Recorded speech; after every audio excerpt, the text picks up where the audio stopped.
നിങ്ങൾ ഈ ചാനൽ ഇതുവരെ സബ്സ്ക്രൈബ് ചെയ്തില്ലെങ്കിൽ സബ്സ്ക്രൈബ് ചെയ്യുക.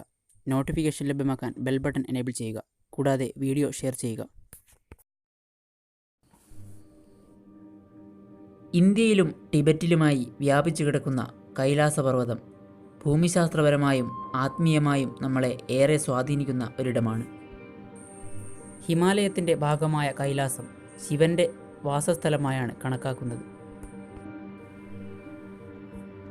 അന്ധമായ ധ്യാനത്തിൽ പത്നിയായ പാർവതിയോടും തൻ്റെ വാഹനമായ നന്ദിയോടുമൊപ്പം ശിവൻ ഇവിടെ വസിക്കുന്നു എന്നാണ് ഹിന്ദുമതം വിശ്വസിക്കുന്നത്. ബുദ്ധവിശ്വാസികൾക്ക് ഇവിടെ ബുദ്ധൻ്റെ വാസകേന്ദ്രവും ജൈനമതർക്ക് തീർത്ഥങ്കരനായ ബോധോദയമുണ്ടായ സ്ഥലവുമാണ്.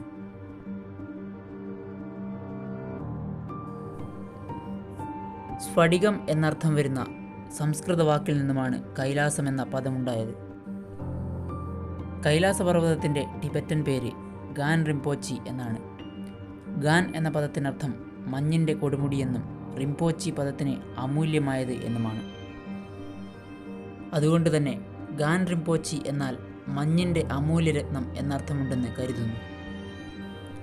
ടിബറ്റിലെ ബുദ്ധമത അനുയായികൾ കൈലാസപർവ്വതത്തെ കാൻഗ്രി റിംപോച്ചി എന്ന് വിളിക്കുന്നു.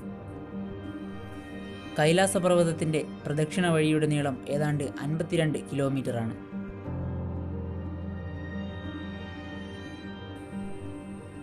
കൈലാസപർവ്വതത്തിൻ്റെ ഏറ്റവും ഉയർന്ന ഭാഗങ്ങളിൽ പർവ്വതാരോഹകർക്ക് പോലും എത്തിച്ചേരാൻ സാധിച്ചിട്ടില്ല. പലരും ഇതിനായി ശ്രമിച്ചിട്ടുണ്ടെങ്കിലും പൂർത്തിയാക്കാൻ കഴിഞ്ഞിട്ടില്ല.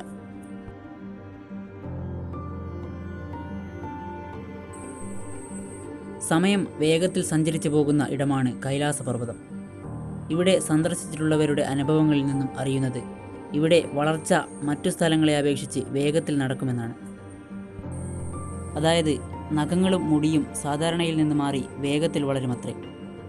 സാധാരണഗതിയിൽ 2 ആഴ്ച കൊണ്ടാണ് നഖവും മുടിയും വളരുന്നത്. എന്നാൽ ഇവിടെ അതിനെടുക്കുന്നത് 12 മണിക്കൂർ മാത്രമാണ്.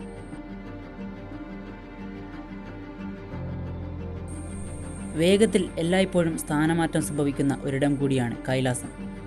അതിനാൽ തന്നെ ആളുകൾക്ക് ദിശ കൃത്യമായി മനസ്സിലാക്കാൻ സാധിക്കാതെ വരുന്നു. നിരന്തരം സ്ഥാനം മാറുന്നതിനാൽ ആർക്കും ഇതുവരെയും ഇതിൻ്റെ മുകളിലെത്താൻ കഴിഞ്ഞിട്ടില്ലത്രേ. എന്നാൽ ടിബറ്റിൽ നിന്നുള്ള ബുദ്ധസന്യാസിയായ മിലറപ്പ എന്നൊരാൾക്ക് മാത്രമാണ് കൈലാസത്തിൻ്റെ മുകളിലെത്താനായത് എന്ന് പറയപ്പെടുന്നു. എന്നാൽ ഇതിനെക്കുറിച്ചുള്ള കൂടുതൽ വിവരങ്ങൾ ലഭ്യമല്ല.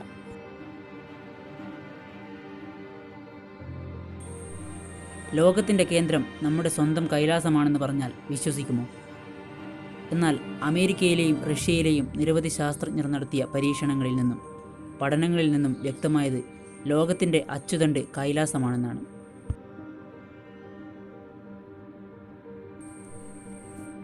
ലോകത്തിൻ്റെ അച്ചുതണ്ടെന്ന നിലയിൽ ആക്സിസ് മുണ്ടി എന്നാണ് ശാസ്ത്രജ്ഞർ ഇതിനെ വിളിക്കുന്നത്. ഇതിനവർ വ്യക്തമായ കാരണങ്ങളും പറയുന്നുണ്ട്. ലോകത്തിലെ പ്രധാനപ്പെട്ട സ്മാരകങ്ങളിലൊന്നായ സ്റ്റോൺ പൊഞ്ചിലേക്ക് ഇവിടെ നിന്നും കൃത്യം 666 കിലോമീറ്ററാണുള്ളത്.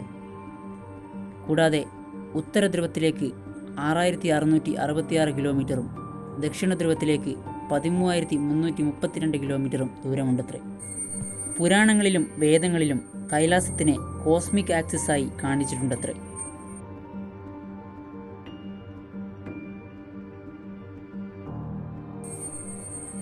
വേദങ്ങളനുസരിച്ച് കൈലാസം എന്ന് പറയുന്നത് ഭൂമിയെയും സ്വർഗത്തെയും ബന്ധിപ്പിക്കുന്നിടമാണ്.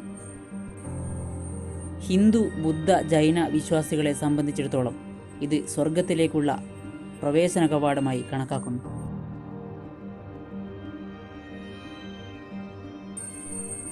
കൈലാസത്തിൻ്റെ താഴ്വരയിലുള്ള 2 തടാകങ്ങളാണ് മാനസരോവറും രക്ഷാസ്ഥാലും. മാനസരോവർ കൃത്യം വൃത്താകൃതിയിൽ കാണപ്പെടുമ്പോൾ രക്ഷാസ്ഥാലിന് അർദ്ധചന്ദ്രൻ്റെ ആകൃതിയാണ്. അതുപോലെ തന്നെ മാനസരോവറിൽ ശുദ്ധജലവും രക്ഷാസ്ഥാലിൽ ഉപ്പുജലവുമാണ് കാണപ്പെടുന്നത്.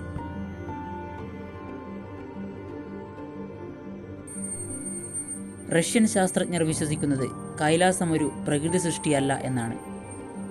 ഇത്രയും കൃത്യമായ രൂപവും സമലക്ഷണങ്ങളും ഒരു പ്രകൃതി നിർമ്മിതിക്കും കാണില്ലത്രേ. ഒരു കത്തീഡ്രലിനോടാണ് അവരിതിനെ ഉപമിക്കുന്നത്. കൂടാതെ ഇതിൻ്റെ വശങ്ങൾ ഒരു പിരമിഡിന് സമമാണെന്നും ഇവർ പറയുന്നു.